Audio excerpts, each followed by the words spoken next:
ಪ್ರಾತಸ್ಮರಣೀಯ ಪೂಜ್ಯನೀಯ ವಂದನೀಯ ಎನ್ನ ಸದ್ಗುರು ದಿವ್ಯಚರಣ ಅರವಿಂದಗಳಲ್ಲಿ ದಂಡವತ್ ಪ್ರಣಾಮಗಳನ್ನ ಸಮರ್ಪಿಸಿ ಈ ಗ್ರಾಮದ ಎಲ್ಲಾ ದೇವತೆಗಳ ದಿವ್ಯಚರಣ ಅರವಿಂದಗಳಲ್ಲಿ ಅನೇಕ ಕೋಟಿ ಪ್ರಣಾಮಗಳನ್ನ ಸಮರ್ಪಿಸುತ್ತಾ ಋಷಿ ಮುನಿಗಳ ಸಂತರ ಶರಣರ ಯೋಗಿಗಳ ಜ್ಞಾನಿಗಳ ದಿವ್ಯಚರಣ ಅರವಿಂದಗಳಲ್ಲಿ ದಂಡವತ್ ಪ್ರಣಾಮಗಳನ್ನ ಸಮರ್ಪಿಸಿ ತಮ್ಮೆಲ್ಲರ ಹೃದಯದಲ್ಲಿ ಬೆಳಗುವ ಪರಂ ಜ್ಯೋತಿಗೆ ಶರಣು ಶರಣು ಹೇಳುತ್ತಾ 11ನೆಯ ಅಂತಾರಾಷ್ಟ್ರೀಯ ಯೋಗ ದಿವಸದ ನಿಮಿತ್ತವಾಗಿ ನಾವೆಲ್ಲರೂ ಇಲ್ಲಿ ಸಮ್ಮಿಲಿತರಾಗಿದ್ದೀವಿ. ನಮ್ಮ ಭಾರತೀಯ ಪರಂಪರೆಯಲ್ಲಿ ಯಾವಾಗ ಈ ಸೃಷ್ಟಿಯ ಹುಟ್ಟಿದೆಯೋ ಆಗಿನಿಂದ ಇದು ಯೋಗ ಪ್ರಚಲಿತವಾಗಿದೆ. ಯೋಗ ಎಲ್ಲಿಂದ ಬಂತಂದ್ರೆ ಹಿರಣ್ಯ ಗರ್ಭದಿಂದ ಬಂದಂತ ಯೋಗ. ಹಿರಣ್ಯ ಗರ್ಭ ಅಂದ್ರೆ ಯಾರ್ರಿ? ಆ ಪರಮಾತ್ಮ, ಆದಿನಾಥ ಅಂತಾರೆ, ಆದಿ ಯೋಗಿ ಅಂತಾರೆ. ಈ ಯೋಗವನ್ನ ನಾವು ಅನಾದಿ ಕಾಲದಿಂದ ಋಷಿ ಮುನಿಗಳು, ಸಂತರು, ಶರಣರು ಇದನ್ನೆಲ್ಲ ಮಾಡ್ತಾ ಬಂದಿದ್ದೀವಿ. ಇತ್ತಿತ್ತಲಾಗೆ ಬಂದು 11 ವರ್ಷ ಆಯ್ತೀಗ. ಇಡೀ ವಿಶ್ವದಲ್ಲೇನೆ ಜೂನ್ 21ಕ್ಕೆ ಒಂದೇ ಸಮಯದಲ್ಲಿ ಇಡೀ ವಿಶ್ವದಲ್ಲೇನೆ ಯೋಗವನ್ನ ಮಾಡುವಂತ ಒಂದು ಕ್ರಿಯಾಶೀಲಾತ್ಮಕವಾಗಿ ಶ್ರೀ ನರೇಂದ್ರ ಮೋದಿ ಅವರು ಇದನ್ನ ಆಚರಣೆಗೆ ತಂದಿದ್ದಾರೆ. ಯಾಕೆ ಇದನ್ನ ಆಚರಣೆಗೆ ತಂದ್ರು? ಎಲ್ಲರೂ ಯಾಕೆ ಯೋಗವನ್ನ ಮಾಡಬೇಕು? ಯೋಗ ಮಾಡೋದ್ರಿಂದ ಏನು ಲಾಭ ಇದೆ ನಮಗೆ? ನಾವೆಲ್ಲ ಏನಾರು ಲಾಭ ಇದ್ರೆ ಮಾತ್ರ ನಾವು ಪ್ರವೇಶ ಆಗ್ತೀವಿ. ಲಾಭ ಇಲ್ದ ಯಾರೂ ಪ್ರವೇಶ ಆಗಂಗಿಲ್ಲ. ಅದಕ್ಕಾಗಿ ಈ ಯೋಗ ಮಾಡೋದ್ರಿಂದ ಏನಾಗತ್ತೆ ಅಂದ್ರೆ ನಿಮ್ಮ ಆಯುಷ್ಯ ವೃದ್ಧಿ ಆಗತ್ತೆ, ಆರೋಗ್ಯ ಸರಿಯಾಗಿ ಆಗುತ್ತೆ, ನಿಮ್ಮಲ್ಲಿರುವಂತ ರೋಗಗಳು ಮುಕ್ತ ಆಗ್ತವೆ, ಬುದ್ಧಿ ಶಕ್ತಿ ಹೆಚ್ಚಾಗತ್ತೆ, ಹಲವಾರು ಲಾಭಗಳು ಈ ಯೋಗದಲ್ಲಿದ್ದಾವೆ. ಅದಕ್ಕಾಗಿ ಈ ಯೋಗವನ್ನ ನಾವು ಪ್ರತಿನಿತ್ಯ ಮಾಡಬೇಕು. ಅದಕ್ಕೆ ಸಮಾಧಾನಾಯ ಸೌಖ್ಯಾಯ ನಿರೋಗತ್ವಾಯ ಜೀವನೆ ಯೋಗಮೇವ ಅಭ್ಯಸೇತ್ ಪ್ರಾಜ್ಞ ಯಥಾಶಕ್ತಿ ನಿರಂತರಂ ಅಂತ ಹೇಳ್ತಾರೆ. ನಮಗೆಲ್ಲರಿಗೂ ಏನ್ ಬೇಕಾಗಿದೆ ರೀ? ಸಮಾಧಾನ ಬೇಕಾಗಿದೆ, ಸೌಖ್ಯ ಬೇಕಾಗಿದೆ, ಆರೋಗ್ಯ ಬೇಕಾಗಿದೆ. ನಾವೆಲ್ಲರೂ ಒಳ್ಳೆಯ ರೀತಿಯಿಂದ ಜೀವನವನ್ನ ಕಳಿಬೇಕಾಗಿದೆ. ಈಗ ನಾವೆಲ್ಲರೂ ಹುಟ್ಟಿದೀವಿ, ಹುಟ್ಟಿದ ಕೂಡಲೇ ಏನ್ ಮಾಡ್ಬೇಕು? ಹೆಂಗ್ ಬೇಕಾದಂಗ್ ಬದುಕೋದಲ್ಲ, ಅದಕ್ಕೊಂದು ಕ್ರಮ ಇದೆ. ಆ ಕ್ರಮದಿಂದ ನಾವೆಲ್ಲರೂ ಬದುಕಿದೀವಿ ಅಂದ್ರ ನಮ್ಮ ಜೀವನ ಆನಂದಮಯವಾಗುತ್ತೆ, ಶಾಂತಿಮಯವಾಗುತ್ತೆ. ಅದಕ್ಕಾಗಿ ನಾವೆಲ್ಲರೂ ಯಥಾಶಕ್ತಿ ಬುದ್ಧಿವಂತನು ಅವನು ಏನ್ ಮಾಡ್ತಾನೆ? ಅವನಿಗೆ ಎಷ್ಟು ಸಾಧ್ಯವೋ ಅಷ್ಟು ನಿರಂತರವಾಗಿ ಯೋಗವನ್ನ ಮಾಡ್ತಾನೆ. ಈಗ ನೀವೆಲ್ಲರೂ ಯೋಗ ಮಾಡ್ತಾ ಇದ್ದೀರಿ. ಇವತ್ತೊಂದ್ ದಿವ್ಸ ಮಾಡಿ ಮನೆಗೆ ಹೋಗಿ ನಿಮ್ಮ ಮ್ಯಾಟು, ನಿಮ್ಮ ಜಮಖಾನ ಎಲ್ಲ ಮೂಲ್ಯಾಗ ಹೋಗೋದು, ಸುಮ್ಮನೆ ಕುಂಡ್ರೋದಲ್ಲ. ಇದನ್ನ ಕ್ರಿಯಾತ್ಮಕದಲ್ಲಿ ಪ್ರತಿನಿತ್ಯ ಮಾಡ್ಬೇಕು. ಇದೇ ಸ್ಥಾನದಲ್ಲಿ ನಾ ಈಗ ಯೋಗ ಮಾಡಕತ್ತಿ 40 ವರ್ಷ ಆಯ್ತು. ಎಷ್ಟು ವರ್ಷ ಆಯ್ತ್ರಿ? 40 ವರ್ಷ ಆಯ್ತು. ನನ್ನ ವಯಸ್ಸೀಗ 53 ವರ್ಷ. ನಾನು 12ನೇ ವರ್ಷನಲ್ಲೇನೆ ಈ ಯೋಗವನ್ನ ಪ್ರಾರಂಭ ಮಾಡಿದೆ, ಇದೇ ಬಂಧ ಲಕ್ಷ್ಮಿಯ ದೇವಸ್ಥಾನದಲ್ಲಿ. ಅದನ್ನ ನಿರಂತರವಾಗಿ ಮಾಡ್ಕೋತ ಬಂದಿದ್ದೀನಿ. ಅದೇ ನನ್ನನ್ನ ಏನ್ ಮಾಡಿದೆ? ರಕ್ಷಣೆಯನ್ನ ಮಾಡಿದೆ, ಆರೋಗ್ಯವನ್ನ ಕೊಟ್ಟಿದೆ.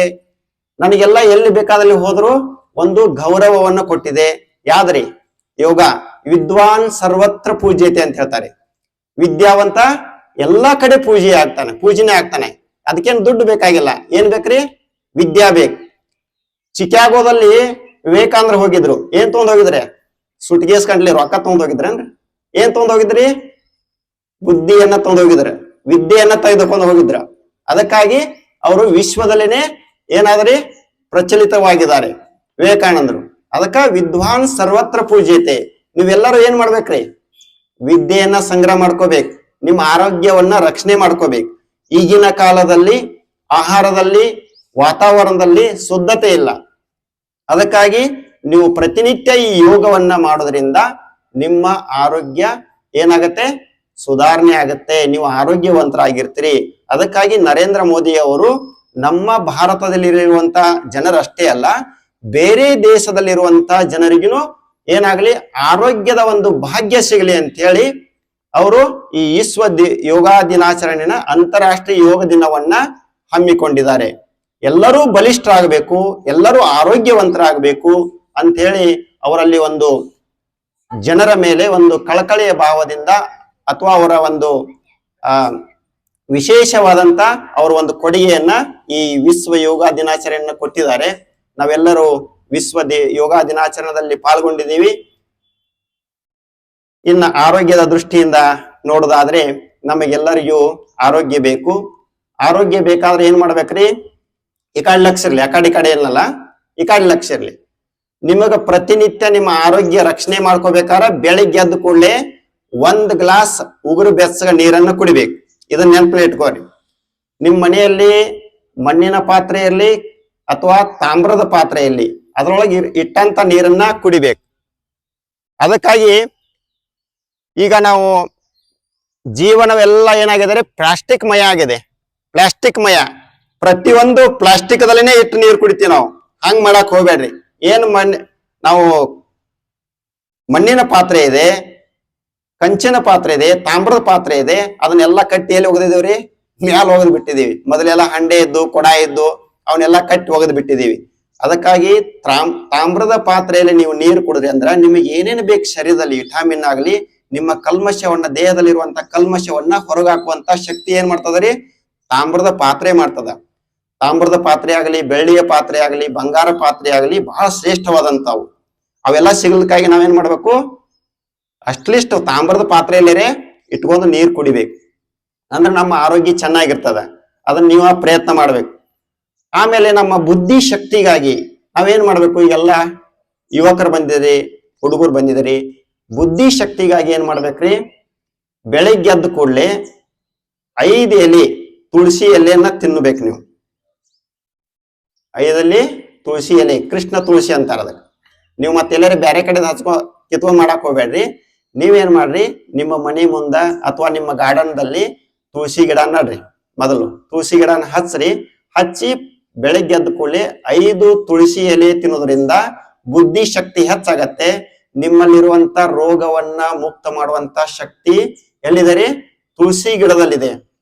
ತುಳಸಿ ಗಿಡದಲ್ಲಿ ಏನ್ ಶ್ರೇಷ್ಠವಂದ್ರ ಪಾರಜ ಗೊತ್ತಲ್ರಿ, ಪಾರಜ ಅಂಶ ಅದ್ರೊಳಗಿದೆ.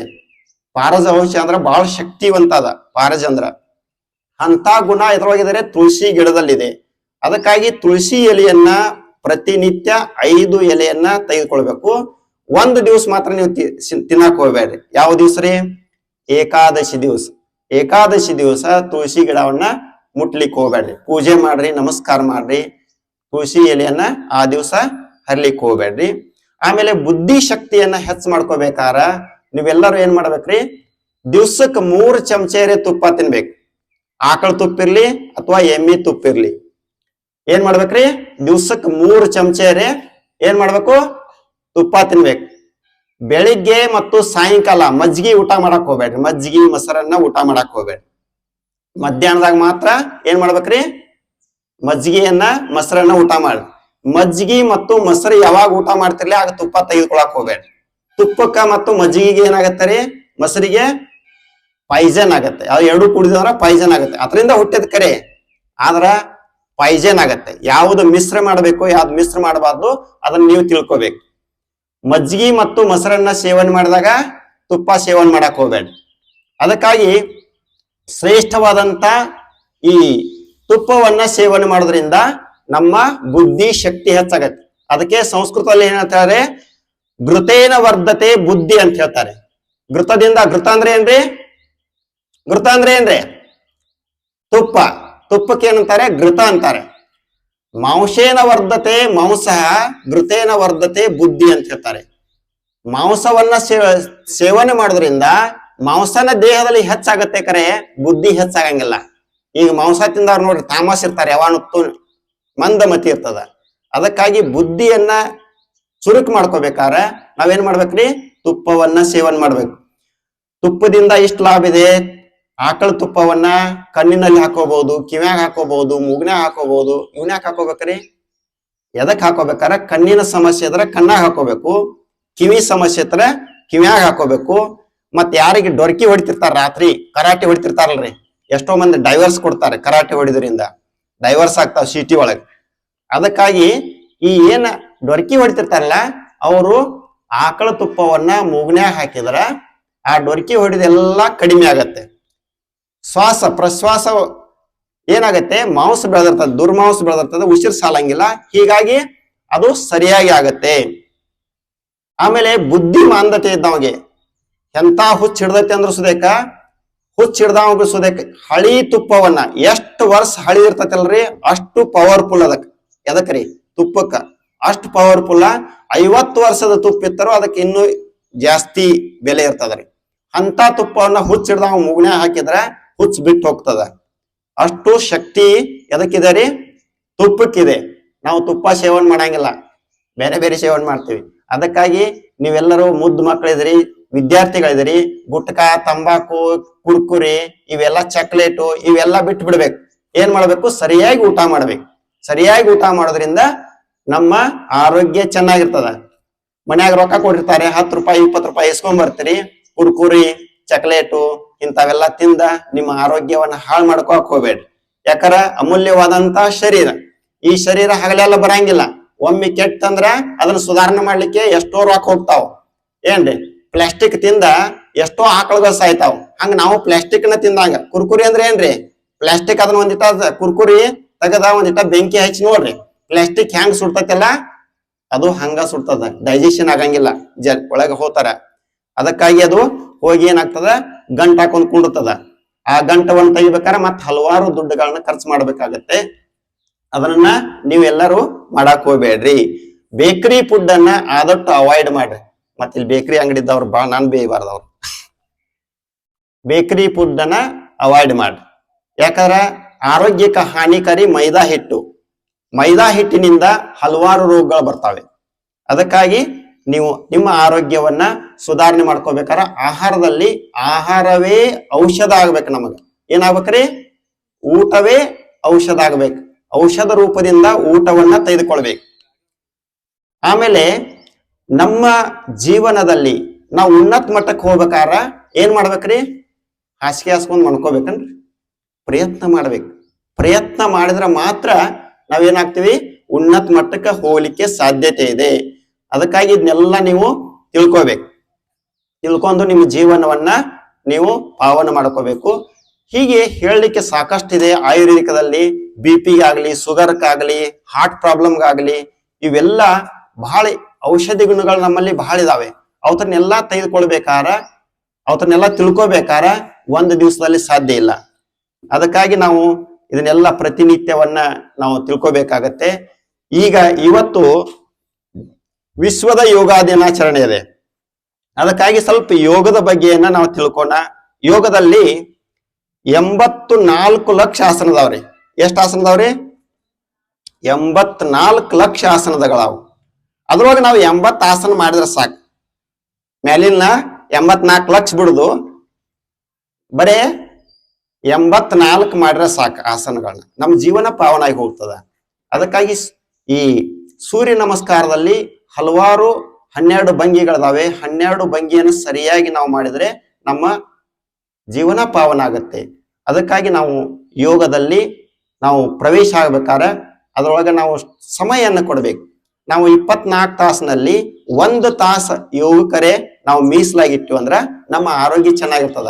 23 ತಾಸೇನಿದಾವಲ್ಲ ಅದಕ್ಕೆ ನಿಮ್ಮ ಜೀವನಕ್ಕೆ ಉಪಯೋಗ ಮಾಡ್ಕೋರಿ. ಅದ ನಿಮಗೋಸ್ಕರವಾಗಿ 1 ತಾಸು ಏನ್ ಮಾಡ್ಬೇಕ್ರಿ, ಯೋಗವನ್ನ ಮಾಡ್ಬೇಕು. ವಿದ್ಯಾರ್ಥಿ ಇದ್ದವನು ಅವನು ಜಲ್ದಿ ಹೇಳ್ಬೇಕು. ಜಲ್ದಿ ಎದ್ದು ಎಷ್ಟು ಗಂಟೆಗೆ ಹೇಳ್ಬೇಕ್ರಿ? 5 ಗಂಟೆಗೆ ಹೇಳ್ಬೇಕು. 1 ತಾಸರೇ ಯೋಗ ಮಾಡ್ಬೇಕು. 1 ತಾಸು ಯೋಗ ಮಾಡಿ, ಸ್ನಾನ ಮಾಡಿ, ಮತ್ ನಾಷ್ಟ ಮಾಡಿ ನೀವು ಸ್ಕೂಲಿಗೋ ಕಾಲೇಜ್ಗೋ ಹೋಗ್ಬೇಕು. ಅಂದ್ರೆ ನಿಮ್ಮ ಆರೋಗ್ಯ ಚೆನ್ನಾಗಿರ್ತದ. ಆ ನಿಟ್ಟಿನಲ್ಲಿ ನೀವೇ ಪ್ರಯತ್ನ ಮಾಡ್ಕೋಬೇಕು. ನಿಮ್ಮ ಮೂರ್ತಿಗೆ ನೀವೇ ಶಿಲ್ಪಿಕಾರ ಆಗ್ಬೇಕು. ಏನಾಗ್ಬೇಕ್ರಿ? ನಿಮ್ಮ ಮೂರ್ತಿಗೆ ನೀವೇ ಶಿಲ್ಪಿಕಾರ ಆಗ್ಬೇಕು. ಈಗ ಭಗವಂತ ಒಂದು ಕಲ್ಲು ಕೊಟ್ಟಾನ, ಅದನ್ನ ಹೆಂಗ್ ಕಟ್ಟಿಬೇಕು, ಎಲ್ಲಿ ಮೂವ್ ಮಾಡ್ಬೇಕು, ಎಲ್ಲಿ ಕಣ್ ಮಾಡ್ಬೇಕು, ಅದನ್ನೆಲ್ಲ ನೀವೇ ಮಾಡ್ಕೋದು ಏನ್ರಿ? ಅದನ್ನ ನೀವು ಹೆಂಗ್ ಮಾಡ್ಕೋತಿರ್ಲ ಹಂಗ ನಿರ್ಮಾಣ ಆಗತ್ತೆ. ಅದನ್ನ ನೀವು ನಿರ್ಮಾಣ ಮಾಡ್ಕೋಬೇಕು. ನಿರ್ಮಾಣ ಮಾಡ್ಕೊಂಡು ನಿಮ್ಮ ಜೀವನವನ್ನ ಪಾವನ ಮಾಡ್ಕೋಬೇಕು. ಅಂದ್ರೆ ನಮ್ಮ ಬದುಕು ಏನಾಗತ್ತೆ? ಸಾರ್ಥಕತೆ ಆಗತ್ತೆ. ಆ ನಿಟ್ಟಿನಲ್ಲಿ ನಾವೆಲ್ಲರೂ ಪ್ರಯತ್ನವನ್ನು ಮಾಡೋಣ. ಬನ್ನಿ, ಇವತ್ತಿನ ಈ ವಿಶ್ವ ಯೋಗ ದಿನಾಚರಣೆಯ ನಿಮಿತ್ತವಾಗಿ ಈ ಯೋಗದಲ್ಲಿ ಏನಿದೆ ಅನ್ನೋ ನೋಡೋಣ. ನಿಧಾನವಾಗಿ ಕಾಲನ್ನ ಮುಂದ್ಗಡೆ ಚಾಚ್ರಿ. ಮುಂದ್ಗಡೆ ಚಾಚ್ರಿ. ಎಡೆಯ ಭಾಗವನ್ನ ಕೆಳಗಡೆ ಬರ್ಸ್ರಿ. ಒಂದಾಗಂತಲೇ ಒಂದ್ ಬರ್ಸ್ರಿ.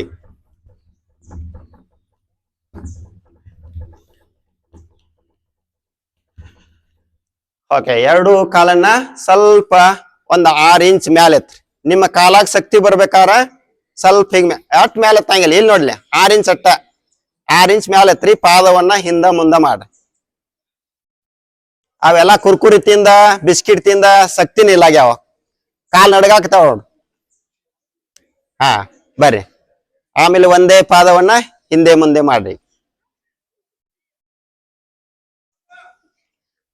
ಓಕೆ, ಕಾಲಿನ ಬೆರಳನ್ನ ಹಿಂದ ಮುಂದ ಮಾಡ್ರಿ. ಹಾಗೆ ನೆಟ್ಟಗ ಮಾಡ್ರಿ. ಕಾಲನ್ನ ಮೊಣಕಾಲನ್ನ ನೆಟ್ಟಗ ಮಾಡ್ರಿ.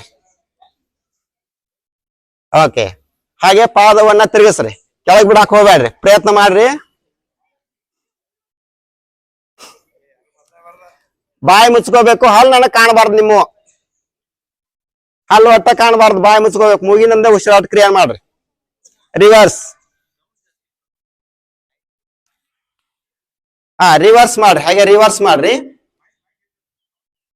ರಿವರ್ಸ್ ಮಾಡ್ರಿ. ಮಾಡ್ರಿ. ಓಕೆ, ಬನ್ನಿ ಸ್ಟ್ಯಾಂಡಿಂಗ್ ಪೊಸಿಷನ್ ದಲ್ಲಿ ಹೋಗೋಣ. ಯಾವ್ದು ನಿಂತ್ಕೊಡ್ರಿ ಎಲ್ಲರೂ.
ಹಂಗೆ ಹಿಂದ್ಗಡೆ ಹೋಗ್ಬೇಕು ಮೇಲೆ.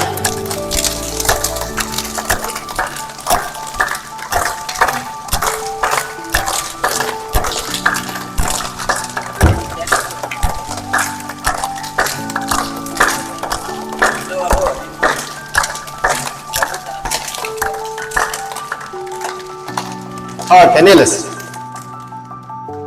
ಚಪ್ಪಾಳೆಯನ್ನ ತಟ್ಟೋಣ, ರೋಗವನ್ನ ಓಡಿಸೋಣ. ತಾಲಿ ಬಜಾವೋ, ರೋಗ ಬಗಾವೋ.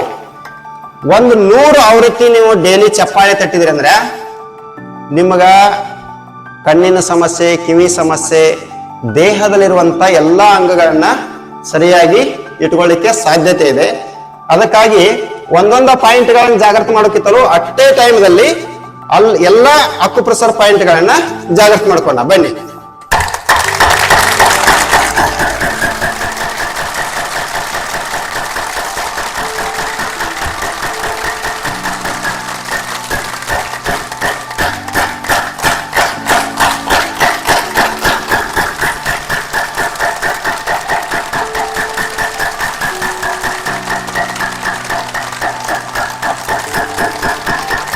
ಜೋರಾಗಿ ರೇಖ ಕೊಡ್ಬೇಕು, ನೀವು ರೇಖ ಕೊಡ್ಬೇಕು, ಅಲ್ಲೋ ನೀವು ರೇಖ ಕೊಡ್ಬೇಕು, ಹಂಗೆಲ್ಲ ರೇಖ ಕೊಡ್ಬೇಕು. ಓಕೆ, ನಿಲ್ಲಿಸ್. ನೀವು ಕಟ್ಟಿ ಬರ್ಕೊಳ್ಳಿ, ಜೋರಾಗಿ ನೀವು ಕಟ್ಟಿ ಬರ್ಕೊಳ್ಳಿ. ಯಾರಿಗೆ ಮೂತ್ರದ ಸಮಸ್ಯೆ ಇದೆ, ಆಮೇಲೆ ಬೆಳಿಗ್ಗೆ ಹೋಗಿಲ್ಲ ಆ ಸಮಸ್ಯೆ ಇದೆ, ಕ್ಲಿಯರ್ ಮಾಡುವಂತ ಶಕ್ತಿ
की भारत माता की जय।